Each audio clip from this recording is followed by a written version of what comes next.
চলচ্চিত্রে তমা মির্জা এখন বেশ গ্রহণযোগ্য চিত্রনায়িকা। তার অভিনীত সুড়ঙ্গ চলচ্চিত্র 2023 সালে সুপারহিট তকমা পায়। এমনকি ছবিতে তার অভিনয় প্রশংসিতও হয়। বড় পর্দার পাশাপাশি তমা মির্জা ওটিটি সিরিজ ও ওয়েব ফিল্মে সমান তালে কাজ করছেন।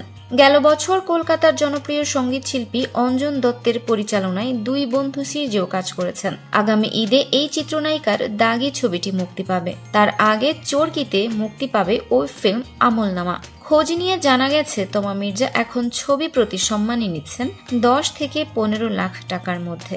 সর্বশেষ একটি চলচ্চিত্রে চুক্তি স্বাক্ষর করেছেন 12 লাখ টাকায়। তবে ছবি ভেদে টাকার এই অঙ্ক ওঠানামা করে।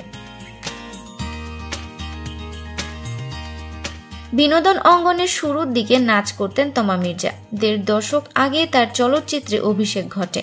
এমবি মানিক পরিচালিত বলো না তুমি আমার সিনেমায় তমা অভিনয় করেন শাকিব খানের বিপরীতে। প্রথম ছবিতে সম্মানী পেয়েছিলেন 3 লাখ টাকা।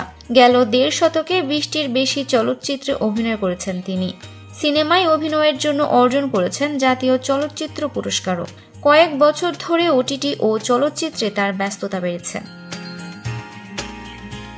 সো ভিউয়ার্স, ভিডিওটি ভালো লাগলে লাইক, কমেন্ট, শেয়ার করে আমাদের সাথেই থাকবেন। আর এখনো যারা চ্যানেলটি সাবস্ক্রাইব করেননি তারা অবশ্যই চ্যানেলটি সাবস্ক্রাইব করবেন। কথা এন্টারটেইনমেন্ট, আমি আরিফিন ফারাহ।